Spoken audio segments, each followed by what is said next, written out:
Well, we are rolling the tape then. Right now? Yeah, we can start. Okay. I began with Mesvik in 1951. I was with him for 7 years, and it was a great, wonderful years for me. I learned a lot from him, and I still maintain it today. And there were many stories that he used to tell in the studio that I will tell you today. And I have a list of stuff that's there that we could go to. Okay.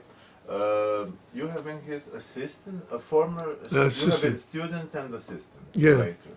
I was assistant. You have been. What was your relation with him? Were you friends, or was he? He treated me like his son. He called me Little Misha. You know, and for 7 years he called me Misha, and in Croatian. And he said a few words in Croatian that which I picked up, Hvala lepo, things like that. But you spoke in English. Yeah, he spoke English. He knew English. Yeah, he knew English, German, French, and Italian. What sort of a person was he? Was he a warm person? Oh, he yeah, distant, closed, shy? No, he was a warm person, maybe a tiny bit shy. I remember once when we were at a gathering, and they were introducing him to the public, and he didn't want to get up. But he just bowed down and he sat down quickly. And it was to dedicate a sculpture piece at Syracuse. The Contemplation is the name of the piece that they were dedicating. And there's about 47 pieces of sculptures at Syracuse. No, not sculptures, 47 pieces. 5 of them are sculptures and the rest are drawings. And that. Okay, next. Well, you say that you knew his philosophy. What does it mean? It's his aesthetics, the way he approached nature and God, man, and how he approached his viewpoints on aesthetics, and that's about it. I have a list there. Yeah, conversations on the following subjects: God, nature, man, religion, movement, linear structure, space, being, spirit, plasticity, unity of form. Yeah. Could you tell me something about that? Okay, but plasticity, I'd have to show you example of plasticity. This is some of the things that we learn to realize the total of a sculpture piece. You would hold a piece of clay, and as you touch the head, you could also feel the base at the same time. Try it, and you could see it. See? So you can see all the way to the toes. This sculpture here is done just exactly like that. When you look at this piece, it looks like he's sitting down in his table. And that's plastic. That's what you mean by plastic. All his sculptures are plastic. Yeah. And the other thing is about unity of form. He taught us about linear, to look at the outline of the sculpture and use Michelangelo's quote, "Dovrebbe videre al tutto nell'un parte." You must see the whole in a part. And so it's not to see an outline, but to see the total and the part. And as you're working, you're growing like that. And you're always in the center of your sculpture. No matter where I touch, if I touch you here, I'm in the center. If I touch you there, I'm in the center. All the time. And that's what gives it the power in the work, the strength, and the vitality in the work. And he had a lot of spirit in his work, his work. In his book, he says that you must search what is the finest in man, which he meant was the spirit. And I was going to show you what the spirit is, so that when you look at in making the film, that you know exactly how to approach it. Watch. This is Courbet's painting. I want to show you what spirit means. I want you to touch it right here. Look at him. Yes. You can feel his soul. You see that? Okay, now watch. Not his soul. You see it? Huh? Soul. Not his soul. Messerich. That's what Messerich about. You see that? This is Courbet. And when you look at it, put your finger back again. When you look at it, and you can feel way inside, you see the whole thing, like that, as you touch it. That's the spirit. That's how his work is so great and so powerful, because it has the spirit. And there's no boundaries. There are no boundaries. When you touched it here, there's no boundaries in the piece itself. You see the whole thing. That's the things you have learned from him? Yeah. He has been speaking about that? Yeah. Oh, yeah. Yeah, I'm giving you everything that I learned from him. What was his attitude towards God and religion? His pieces. If he would do a pieta, he would talk about before, because he always wanted to maintain a lot of energy, you know, and so he gets everything worked out. Then he approaches his sculpture piece. He never spoke before he made something. No, always after he did it, because he wanted it to be so precious that he sees the whole thing. I remember once when he at Notre Dame, he did a pieta, 9 feet high, a real big pieta.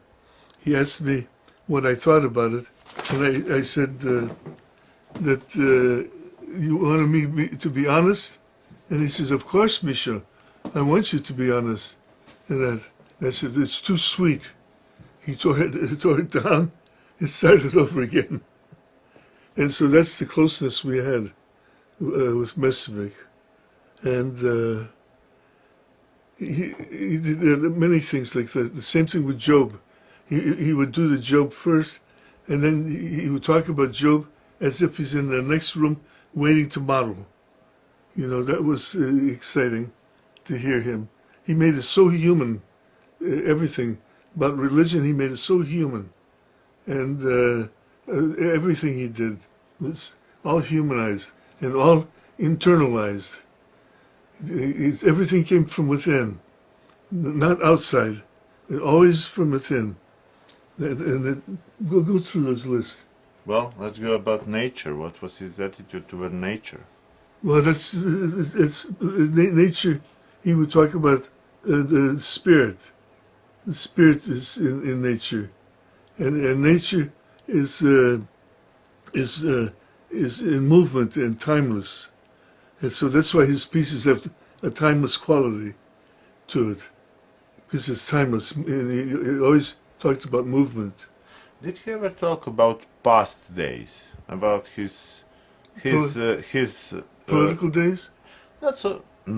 Not only political days, about things in the past he has lived through, Oh, about yeah. his childhood, His youthhood. childhood. What was he talking about? He talked about when he was small, he made a spoon, he said, for his mother, and that he was a peasant out in the country of Yugoslavia, and I forgot where.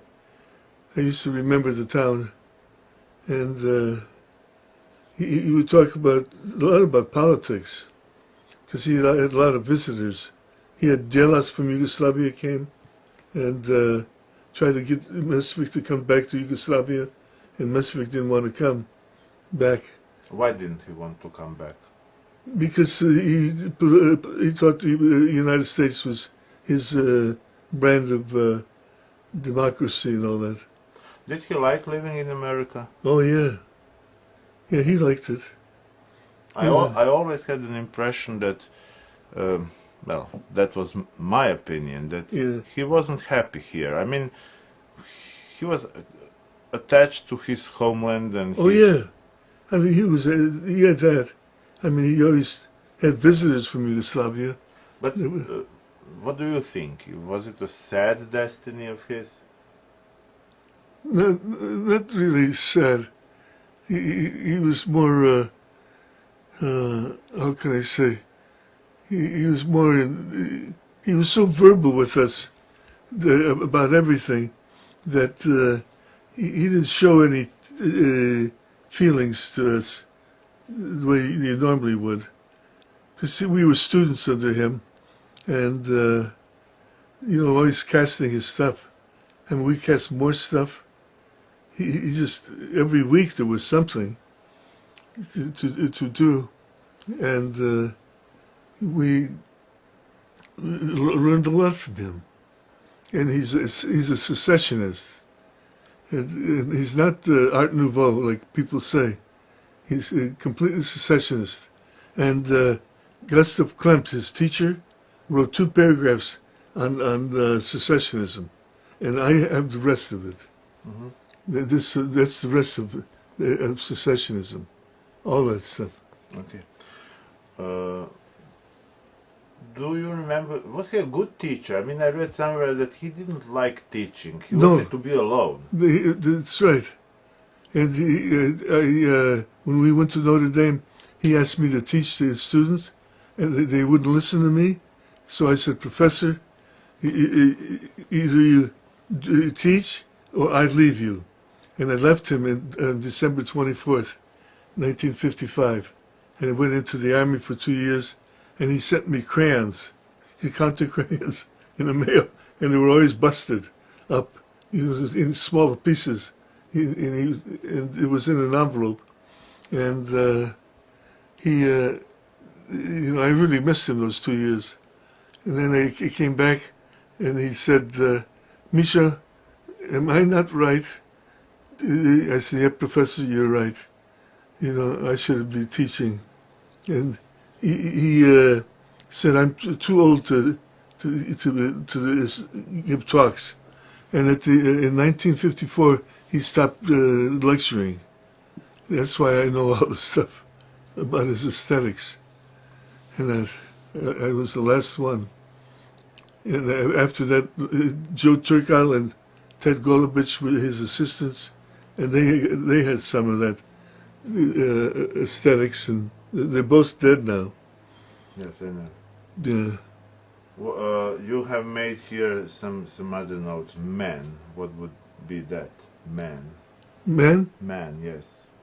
Conversational following subject: God, nature, man. Oh yeah, but culture, different cultures, how man perceives nature and society, and he used to talk about it a lot, and all the problems in society that happens, every place, and that's about it on the man part. Let's see, what else did he say? No, that's you say here religion. Yeah, he would talk about religion after he did his piece. He would do the sculptures first, and then he would talk about it. He would never do it before. Do you remember one example? What did he say? About religion? Yeah. Oh, he would talk about the Pieta and Christ dying on the cross and all that. We did some crucifix for him, and he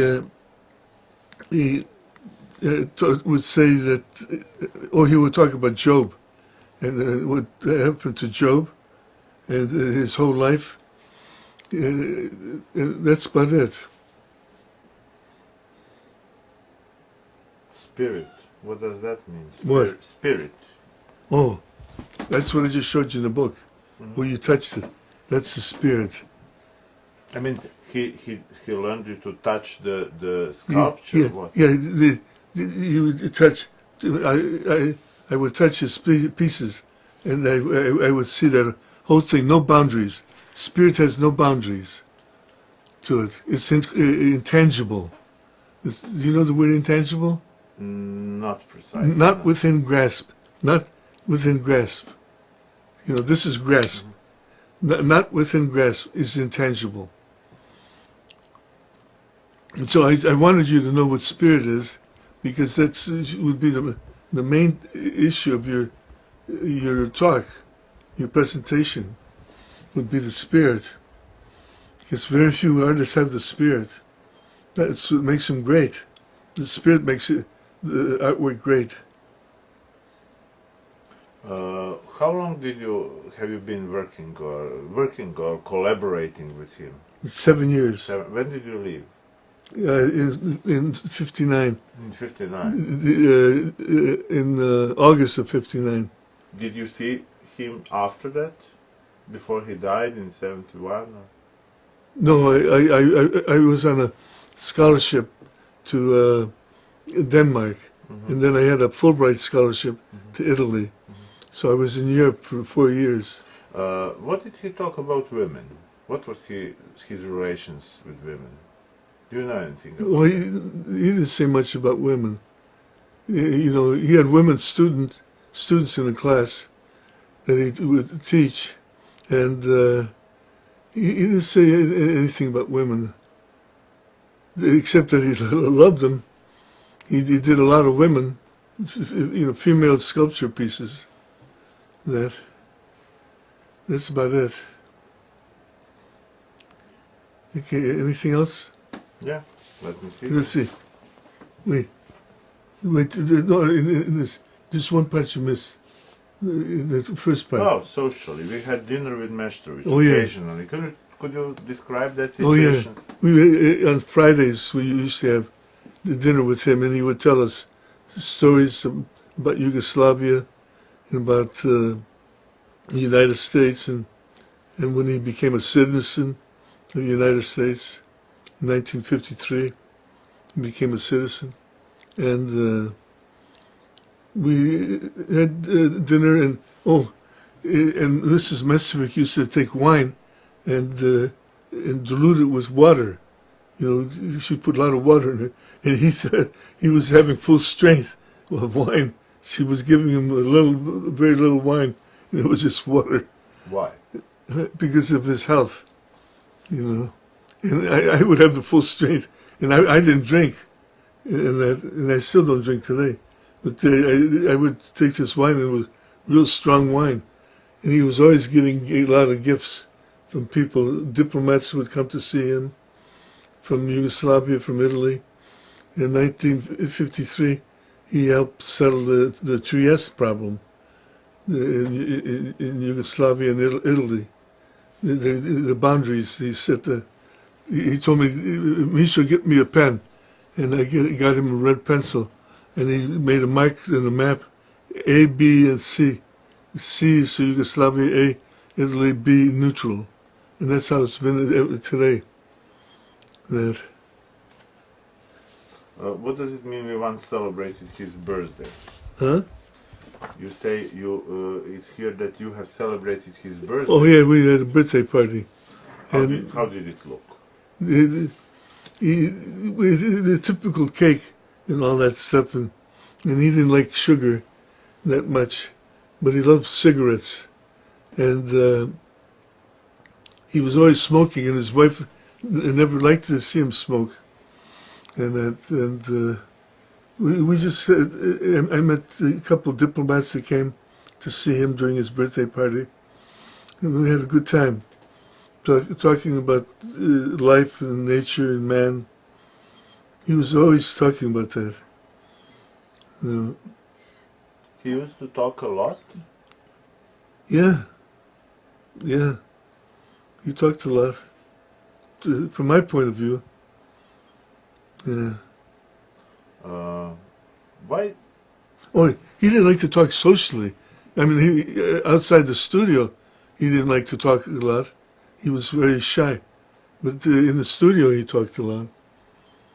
You know. What was he talking? Can you describe me the situation? I can't even imagine. How did it look? Well, we could see the tape. You could see what the videotape. We could play that, and then you could get a general idea. Okay. Shall we do it now? Yeah, we could do it now. Just. Wait. Did you want to tell the story about the cigarette burning in his mouth? Oh, yeah. Yeah, I should hear that. That's a great story. That's why it was He was working on Saint Jerome. It's this piece that's like that, you know, and a big piece. I built the armature, put up the clay for him, and that, and all the assistants usually built the armatures and did all the clay, and then he'd do the finished part. And one day, I was in the little studio. In Syracuse, there was a big carriage house as a studio, and a prefab, which was the small studio. And one day he yells out, Misho, something is burning, quick. And he says, go see what it is. And I looked in the bathroom, and I looked in the storage area for smoke and all that, and I couldn't find it. And all of a sudden I turned around, Professor, you're on fire. He had a cigarette like that on his mouth, and it was real short. It was burning his mustache right under his nose. So he took it up. Reality. I must remember reality. Yeah, that's in a book. I must speak. Shall we see the tape? You mean? Yeah. Okay, let's stop first. wait a minute. Pella, viewed to be the best. Visit your local Pella showroom or Lowe's Home Improvement store. What did you want to tell me? Is that film is on? No. Oh, his son Turko, on October 12th, was assassinated. Did you know that? Well, I thought he committed suicide. That's what they say. Yes. But Mrs. Mesvik said Here's no, the message. he was assassinated. Why do they? I heard about that, but why do they think so? I really never could understand. When I was in Yugoslavia on the 17th of October, I heard assassinated. Oh, do you want the sound up? I don't know. If how good necessary, we shall make. Yeah, there's no sound. There's no sound? No. It's silent movie. Yeah. Okay, then switch it off. Switch it off. Thank you.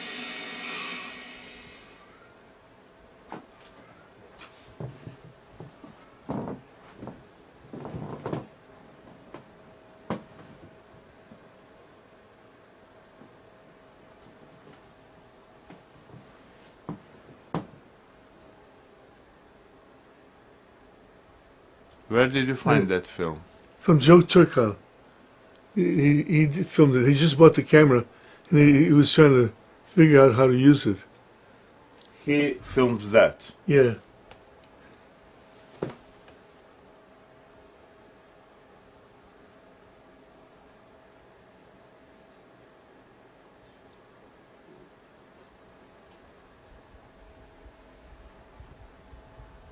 Some of it he took from books.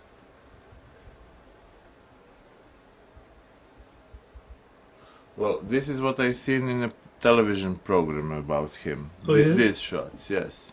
At Notre Dame? Yeah. Oh, yeah? It's a CBS news production. Oh, yeah? Those shots here. It's filmed in Split. Yeah, maybe he copied it. Maybe Turco copied it. I mean, I'm anxious to find any home movie if somebody filmed Meshkovich. There was the one I saw in the museum, to the Museum of Modern Art in Vienna, and it was a very short, it was a short one, a poorly made film, showing Mastervik throwing clay up on a sculpture like this. He would just take, Yeah, I know. and Making Indians, probably. yeah, I think Yeah. that's what it was. Okay, I know about that film Okay. as well. He was a great man. Why do you think so? Oh, because the knowledge he had, the languages he spoke, 5 languages, and the history. He talked about history, What did he tell you about history? about the artists, different artists. Titian. He talked about Titian.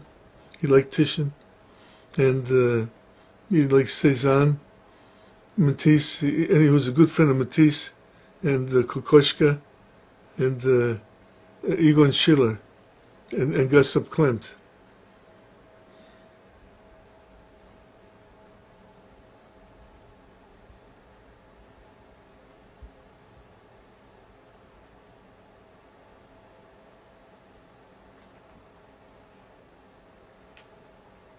There were so many stories of the visitors that came to the studio. Did you remember those, Mike? Mm-hmm. What stories? Or- Yeah, there's one. He talked about there was a group of women that came to see Messerich, and Messerich wanted me to show them around the studio, and I showed them around the studio, and I went to this sculpture piece that had an arm that you could take off and a Roman joint, like that, and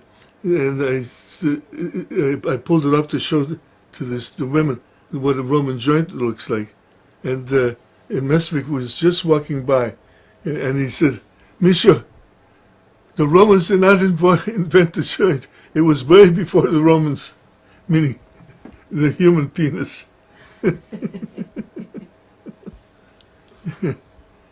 Are there any other such stories? Oh, he's got so many. Could you try to remind him? Yeah, I'll keep. Please, I like those stories. That's what gives life to I a know, person. he's got so many. He has so many millions of stories. As he's talking, they'll come up. Okay. You try to remember to remind him on anything it comes up across your mind. Yeah. Let me see. That's Notre Dame. Yeah, that's the film I got also from Turkal. He Oh, sent yeah? me the tape, but I would like to find the original. I can't find the original. Did you get one from Turkey? Yeah, his son sent me a year yeah? ago, and I spoke with Turkal on the phone, and I Yeah. found later that he died. Yeah. He died 3rd last year. Yeah. I love the woman at the well. It's so wonderful because he made it transparent, Yeah. the figure. Yeah, I think it's Goes one through. of the best of his. Yeah. I think he had the plaster cast at the Museum of Modern Art in Zagreb, or in Vienna, that I saw. Try to remember other stuff. He portrayed women as being very powerful. That was what impressed me with that show. Just he had a respect for women that I think a lot of times he was very strong with the men, and yet the women were powerful in their weakness. I don't know. They had a power that he. There's St. Jerome. That's a sculpture that it made big. That's a small sketch. This is Notre Dame? Yeah. I set this exhibit up. Made all its stands. Who has this film? That's strange to me. Oh, You got this tape from Turkal. yeah.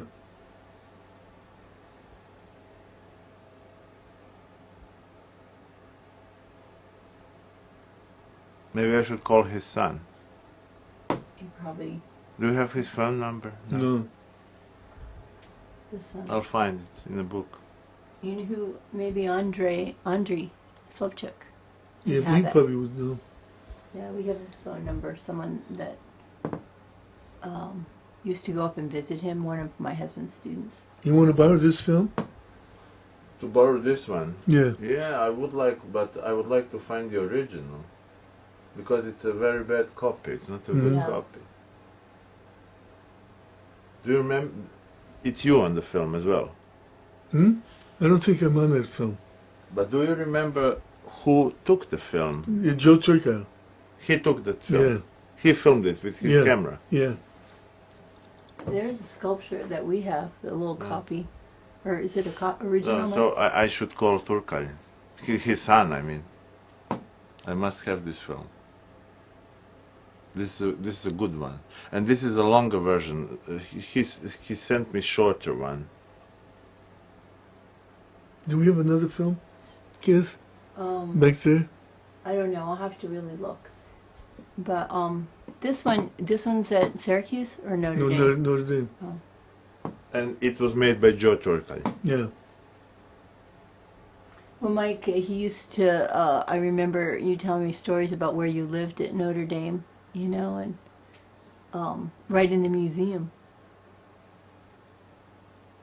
Could you remember any other story about Maastricht? I like those stories. There were a lot of them. Look. Yeah. No, watch how he works. He moves back and forth. You know. I tell you what he's doing. It's like this.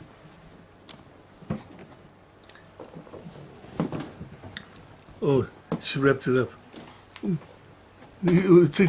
Keep watching. He's looking at the sculpture like this, moving back and forth. That's unity of form. Unity of form. Like that.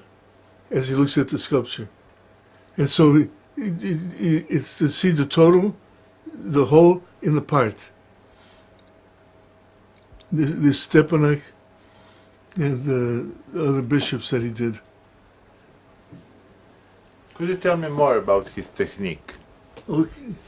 Well, he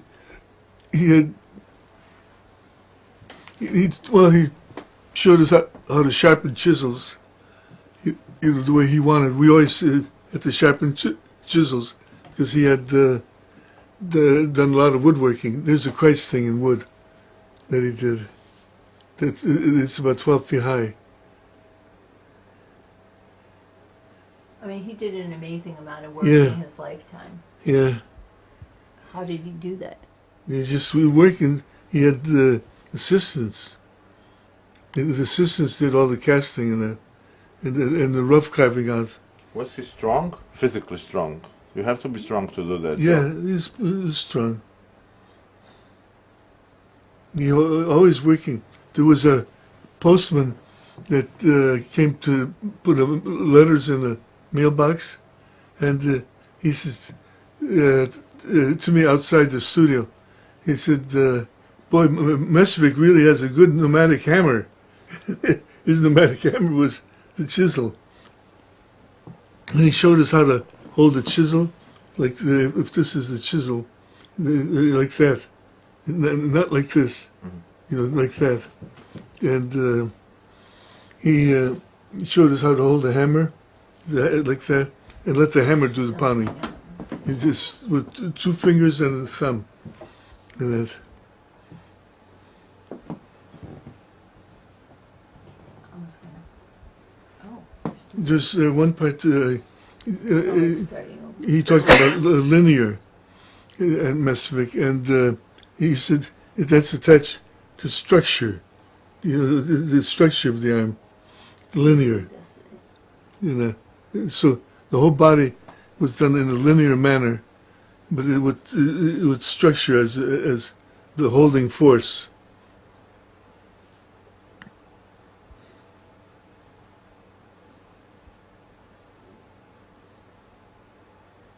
What did he learn from Rodin? What did he teach you? A lot of the stuff I covered is in that.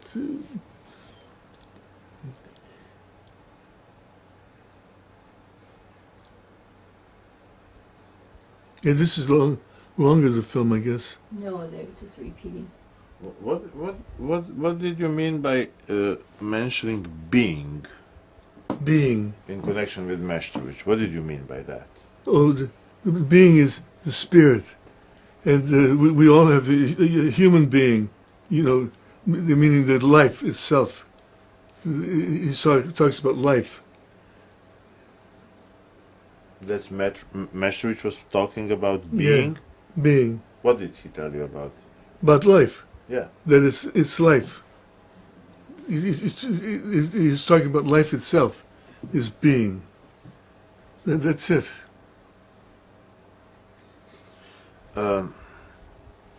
Could we find the Turkal's son's phone number? We could call Andre, and we could probably get Do it. you know his son? No, You I don't don't. know. We just have a connection to Turkals. Could I ask you to do it Yeah. for me? Yeah. To try to fetch the number. I'll call him from the hotel. This is a good film. I see it was made by someone who was close to Meshevich because he behaves naturally. It is not arranged and directed.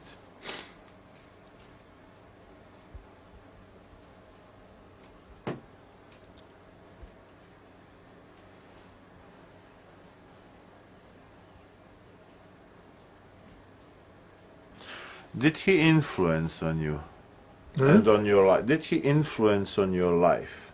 Yeah, a lot. In every way, every manner, about life itself. And he was a secessionist. I mean, there are some people who think his influence was so strong that he was destroying other people's personality. No. No. I know, I've heard that comment before. But it never happened. Because he tried to get them on their feet. And he would work on the sculpture pieces there and to show them about the total and that. And so they wouldn't get looking at images, but to see the full essence of it. And because when you take the quote from Michelangelo, dovrebbe vedere alla tutta un parte, to see the whole in the part, there is so much energy like that, that when you're working, it's like this. When you're working, you build up your energy. It's like this, and it's swinging like that inside of you. It's way up. When you're thinking rationally, the mind, then it's like I showed you in the book. It's an image, but what you touched before was the soul, the spirit, and so Courbet, one of the few artists, and Cézanne, they all worked in the spirit. That's why very few artists today have that quality. Very few.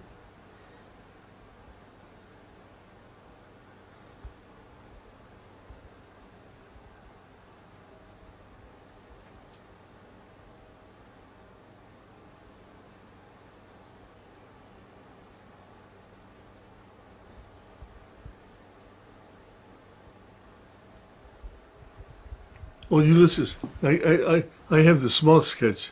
I own the small one in the studio.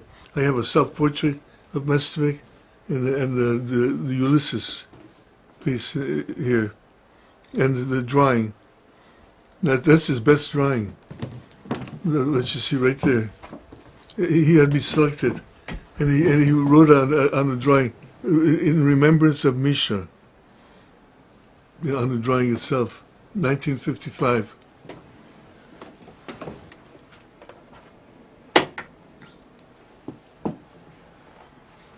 I called Andre, but he's not there. He'll call me back when he gets the voicemail. But where Turkal lives? Here's in. In Cleveland, it's about 4 hours from here.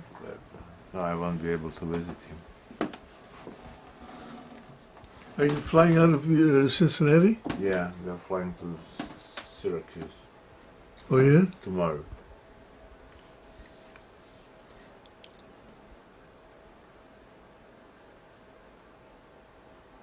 Could you remind him on some other story that you Let me might? see the papers, and that one maybe that might help Yeah, me remember. because you know the story, so you could.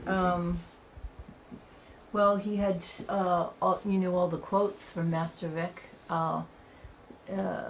We had those someplace. That's in the You book. have quotes? Oh, we had a whole page typed out of all Master Vic's quotes, and we used them in the studio. Request Free Religion. Oh, you talk about here's Hitler asked Master Vic to do a portrait of Goethe, Oh yeah. and Master Vic denies the request. No, Hitler had asked Mesvik to do a portrait of Goethe, and he denied it. He ended up in jail 9 months during the war. And then they smuggled him out of Yugoslavia to the Vatican. He was in the Vatican the rest of the war. And he did the Pieta at the Vatican. And then in 1953, Master Vic requested free religion in Yugoslavia. Oh yeah. In 1953, he requested free religion in Yugoslavia, and there were 2 agents that came and told him not to pursue it any longer because it's causing problems in Yugoslavia. And then in 61, his son See? was assassinated. Why was he dealing with politics? Because he was one of the 4 that created the country of Yugoslavia. I mean, I never understood why was he against Tito and he wasn't against King Alexander. King Alexander was a dictator as well. Yeah. I don't know.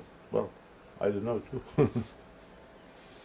I think he wasn't a very good politician, but Who, Mesterovich, I think it just feeded his ego to contact with powerful people. Oh yeah? Well, that's my impression.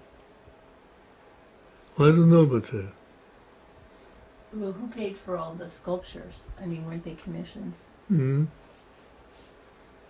Movie on Master Vic. He was 25 years behind on his commissions.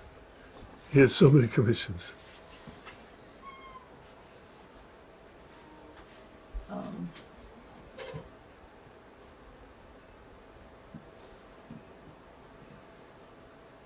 Maybe we'll remember something later. Do you have any photographs I might see with Mesterovich?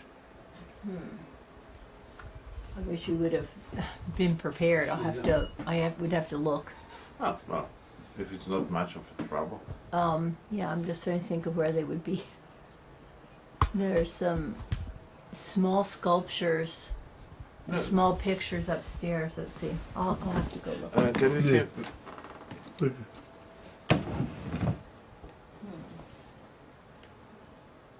Gosh, he has them all over the place. hey, Kath, Where would would those pictures would be? you read those to me, that stuff? Yeah, Please. you have everything. Socially, he had dinner. Master Vic wrote the following: The Life of Michelangelo. Oh, yeah. He wrote about Michelangelo. You know that? I know that, yes. It's published in Croatia. Oh, and Marissa's book is published. Yeah, I have read the book. Oh, yeah? Yeah. Well, I'd like to get one. Do you know his sister? Yeah, she's Marissa. His daughter, The Marita. daughter, yeah, she's a. I knew her, yeah. Yeah? I met her, Oh. actually. Yeah. I had to get the signature, the approval of... Her. They have to give their approval for me to film the sculptures, which are in... because they have the copyright, something like that. So I met her. But I haven't made an interview with her. But the tape has Yeah. ended. I think it cycles or. Yeah, I can turn it off. Let me.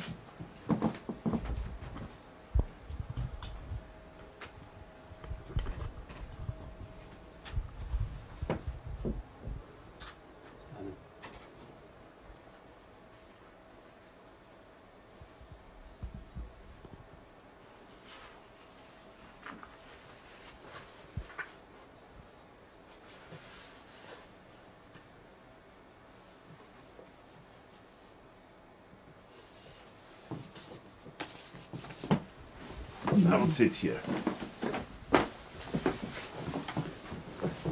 You see, he was friends of Rodin,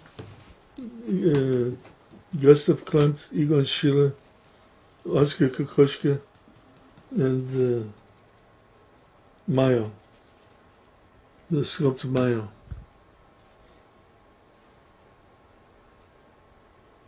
Neko da samo novi stavimo, ne stavimo nešto. Pa, Nema ti koljena. nemam ih kam metnut noge. Da ih struži malo. Ne bolje, dobro.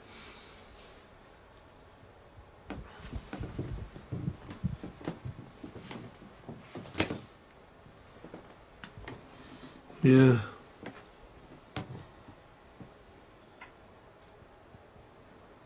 So how did you like Notre Dame? I like it. Yeah? Did you like it? Yeah. I mean, Messervich didn't care for the model because we had the models had to wear leotards, dresses, you know, in class. And he wanted them in the nude. Nothing. But it's a Catholic school. So they told us to wear the leotards while modeling the models. And his studio was too small. He said they were in August of 1955. They were blessing the studio, you know, with the priests were doing the blessing, and Messervich said, "Don't bless it too much. The studio is small enough." How did you model a body then if they have to wear clothes? Well, we had to use our imagination. We had to think inside. All Messervich's things are internalized. They're all inside of you, you know. And then as long as you know you're the center of it, that it's all here. That's how he made the Pieta and the rest of it. He didn't use models. There was one time he had me model for the Pieta, and he wanted to do the arm part, and I was trying to feel like Christ. He says, "You are not dead yet." You know. I'm having trouble because I have been learning about him for a year and a half, and I've spoken to many people, and I read, I think, everything that was published, and I still can't figure out what kind of a person or man he was. What was he thinking? What was his... Actually, I feel as I know less and less. I don't know. What kind of person he was? No, he was just a regular person. He was down to earth, and you know, he was a very honest man. You know, and honesty is what makes the sculpture strong. So as long as you're honest, it makes it strong. He was an honest man. Did he have a sense of humor? Yeah. Oh, he liked jokes. Yeah. He loved jokes. And, you know, I forgot all the jokes he had. That's the first time I hear that he had a sense of humor. Yeah. Oh, yeah. He loved jokes. I found the pictures. Oh, yeah? Oh. You just stayed there, and could you give them to your father? Oh, My husband. your husband, I'm sorry. Yes, sir. See, he can't see very well. These are. Maybe you can explain the pictures to me. That is you, I know. Yeah. That's you? Yeah. In the studio.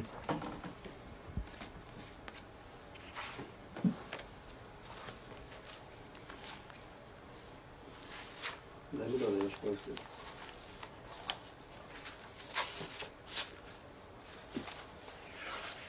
Oh, this is a new part of the film I didn't see about the drawing. Oops. What is this? And this is my piece. Piece of a bishop. I did that. Yeah, those are Mike's right there. That's Mike's. This is my piece there. Let's see. It's out back. Well, I did that. No, that's 12 feet high. In metal, welded metal.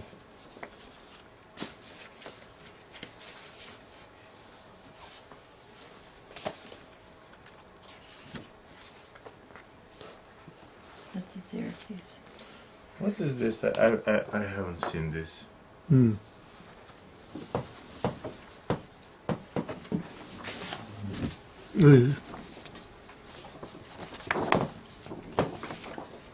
This Tiffany, I cast that.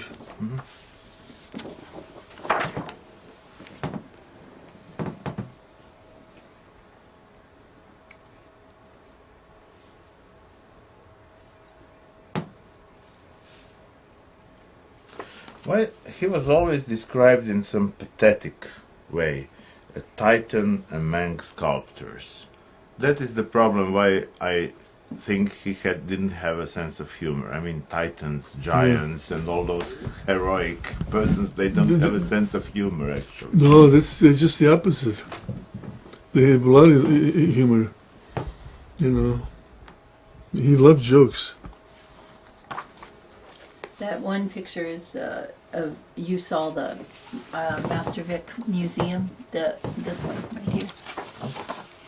This is the exhibit that you put This together. is the exhibit that I put together at Notre Dame. I built all the stands and that.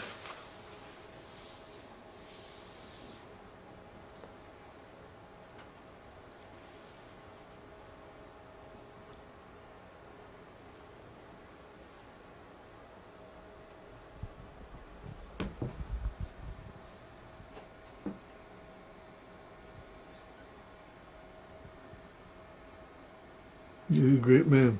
Then Mike has a sculpture out here that he carved of Mastervik that he did, the wood one.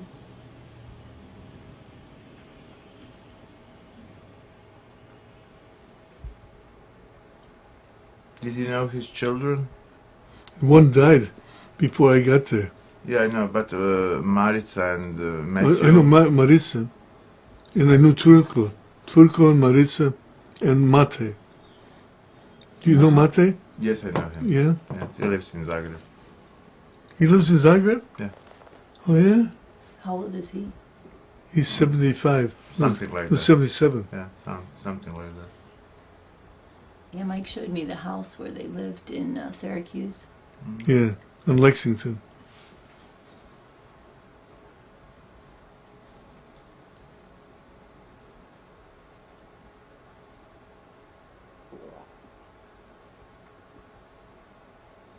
Remember, I was just thinking about when you would have to go to play football, what Mastervik would say to you Oh, yeah.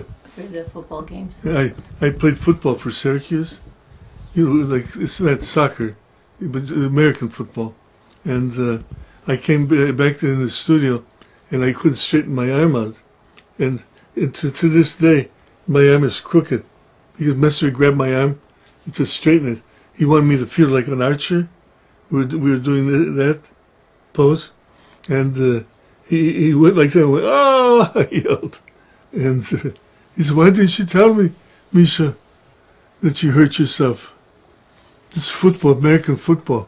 I tried to get him to go to a football game. He didn't want to go. Is it true that he was working all day? Yeah. It was 7 days a week, Each day he was working. every day. Yeah. He ended up in the hospital in South Bend. I had to make an easel for him for his bed. And I accidentally put a stick on the bottom, but he said, "How am I going to get my legs through the..." I said, "Oh, Jesus, I forgot." So I had to take it out, the stick, and he had his easel, and he did the drawings while he was in the hospital.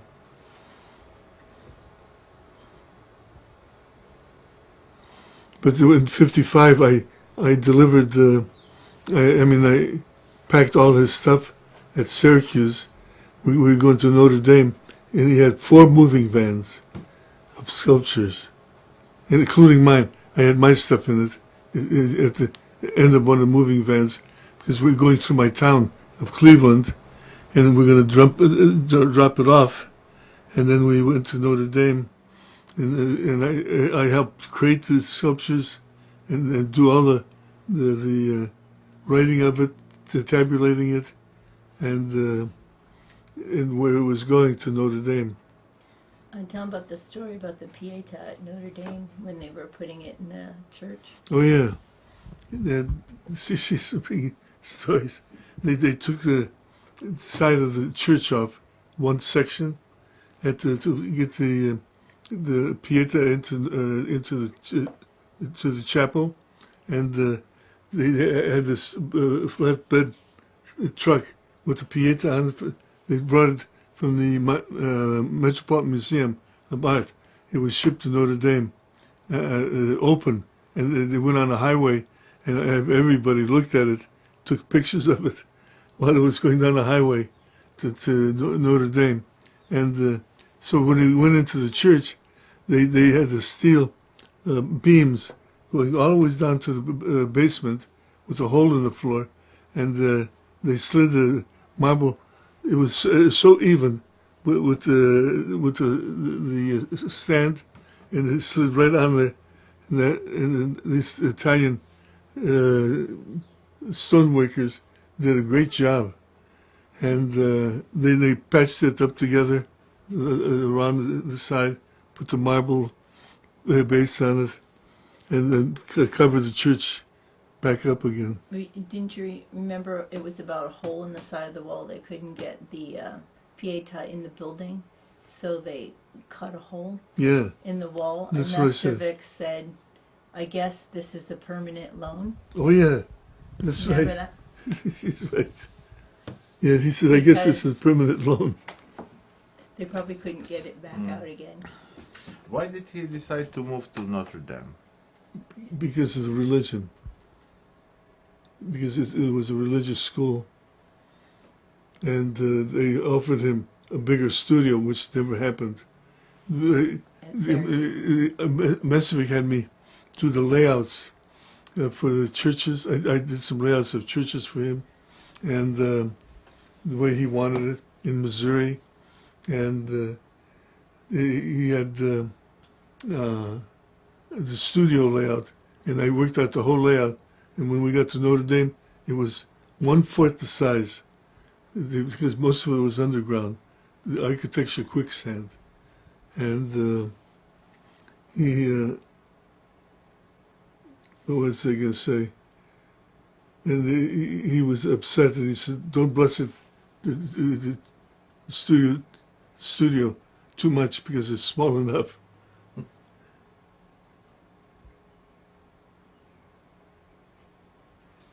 Maybe you could talk about how you got selected to be in Messervich's studio, remember?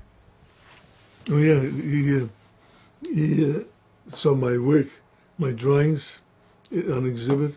I was a freshman in college, and he went to the dean and said, I want that boy in my class. And that's how I got into Messervich's class, because he used to take only graduate students at Syracuse. And I was his first undergraduate. Then I became his assistant in 1952.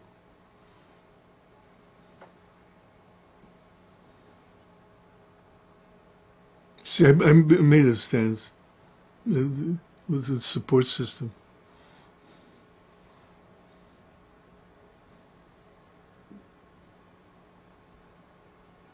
Oh,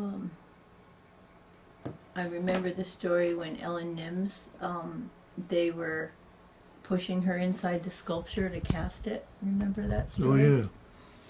Yes, we had a sculpture piece that a nun was working on, and she never finished it. And so Ted Golovich and I tried to figure out how to lower the piece and that. And we had this apparatus built to lower the piece. And Mesford came by and said, just put burlap bags on the floor and push it. So we did. We pushed it instead of using this huge apparatus of timbers and all that to lower this piece of marble. And he said, just push it. Nothing will break. I was thinking about the story of Ellen Nims when they pushed her through the inside the sculpture to patch the seams on the mold. Hmm? Remember Ellen Nims Yeah. going inside? They heaved her in Oh, yeah. to patch seams on the inside of the sculpture. Yeah. That was another thing. We had this St. Anthony sculpture piece, which was 11 feet high, and we had to get inside to patch it. And so I asked Ellen Nims, there was a nun, to go in and patch it, because she was smaller. And not knowing, I'm looking up her dress and all that stuff. And I said, oh, what am I doing? And Mesford came by, and he said, look, what are you doing? He said, we're trying to patch it up. And then there was another time when Mesford made a beautiful little sculpture piece, about this big, and he was in a hurry. He wanted it finished, and he grabbed it, and he broke the mold on me. It was like 40-some pieces, and I got upset with him and that. So I got upset with him 4 times, and I regret it ever since. I threw a modeling tool once to him. He wanted a modeling tool, and I threw it like that. And I was working on a piece, and he said to his wife, Misho is angry with me. But he was human. He was down to earth. That's what I liked about him. Didn't he invite you to his house to eat? Yeah, I told him that. Oh, I mean, with his wife. Yeah. Yeah. How did it look like? Hmm? Was it a lively conversation at the table? Or Yeah. Always on either politics or aesthetics. Yeah. Politics or aesthetics? Yeah. Well, could you describe me? Well, I give you. Yeah, I know, but I mean, you have aesthetics. been at the table, and what have you been talking about aesthetics during the dinner, let's say? Well, you were talking about the spirit. That is the answer. It's the finest things in man, he would say. You must search the finest things in man, which is in the book, a quote of his, which meant the spirit. That's why I wanted you to look at this book, and when you touch the spirit, you touch everything. It fills the whole page, touching the spirit. And you go down, and you're looking at it. That's minute artists. 95% of the artists are minute. They don't understand the spirit. Like Cézanne and Picasso and Matisse and Henry Moore. I would bring my book on philosophy to the studio, and he would say to me, Misha, what are you reading? I said, Heidegger on phenomenology and about nature and being, and I would explain it to him, and he said, Misha, I'm too old to relearn what's there. I'm just too old. I was thinking about that film that they made of you, Mike, that explained a little bit more of this philosophy in detail. If you wanted to look at that, I can probably find it. I got right over there a big pile of notes, 4 years of it for a book.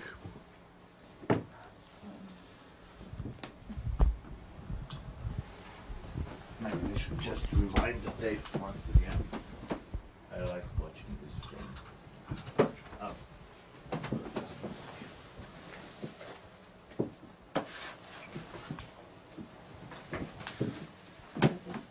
trying to find that CET tape on you somewhere over there.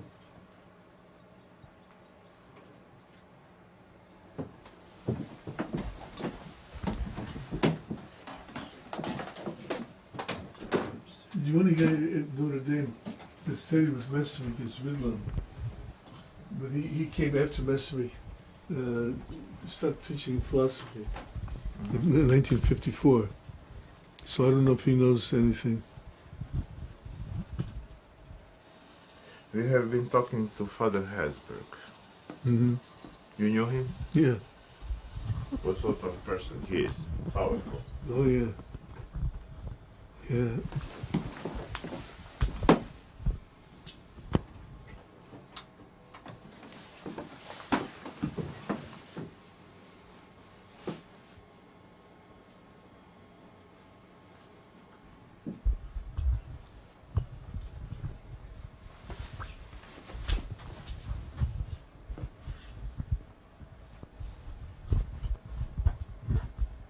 What was his relation with his wife? Did they love each other? Oh, yeah. Yeah. She watched it. He would always leave at 5 minutes to 12, and she'd pick him up, and he would sleep. He would take a nap in the afternoon till 3 o'clock. Then he'd come back and work again to 6 o'clock. Who was the boss in the house, he or she? I think she was, and she controlled him. Not in a bad sense, but about cigarettes, not to smoke cigarettes, and she wanted him to have a pipe, and put the cigarette in the pipe, and he didn't like it. That's why he burned his mustache, and I said, "You're on fire." That was something. Det märker ni upp hela sport nu.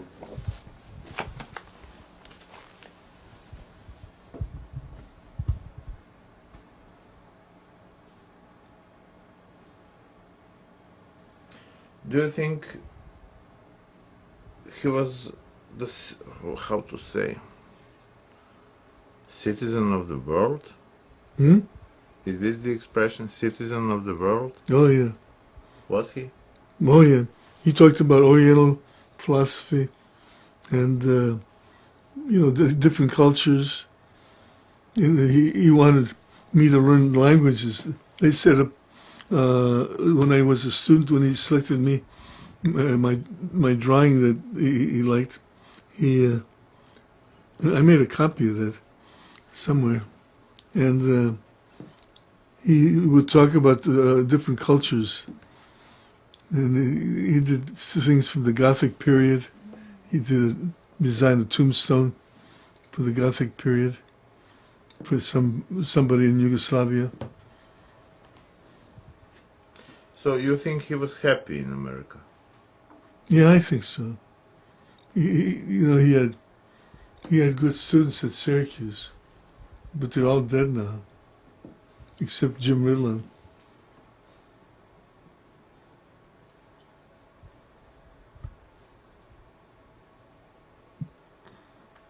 But I don't think he got the philosophy. It was all in secessionism.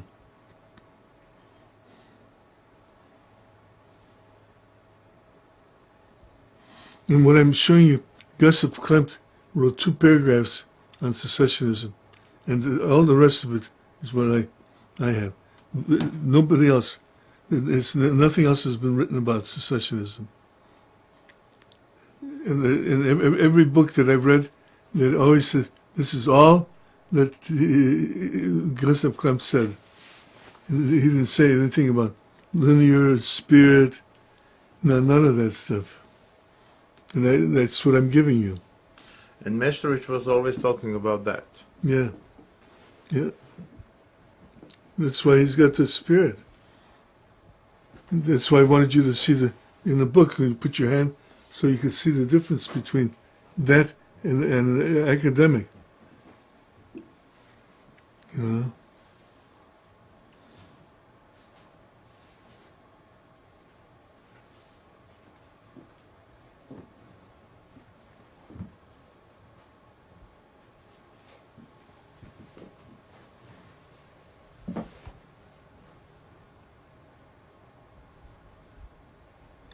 Have you met his grandson? Steven? Stepka? Yeah, Steppy? Yeah. Yeah, when he was a little kid. not later. No. That's why I don't want him to know anything about assassination. Because Mrs. Messervich told me that. And I heard that in Yugoslavia.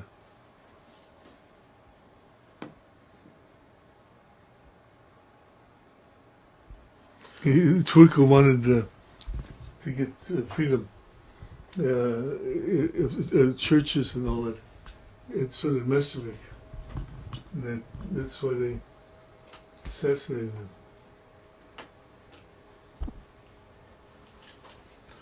Excuse me. Na ovu kazetu sam. Ima Neven na ovu kazetu kad sedemo. Ne. A onda moraš iz auta donijeti. Okej. Ne znam gdje je doduše, ovo je četvrta, Mislim da peta. si Ne, hitio u mom u vrata. ruksaku je. A, u ruksaku? Ajde vidim. Sorry, I have to change the paper.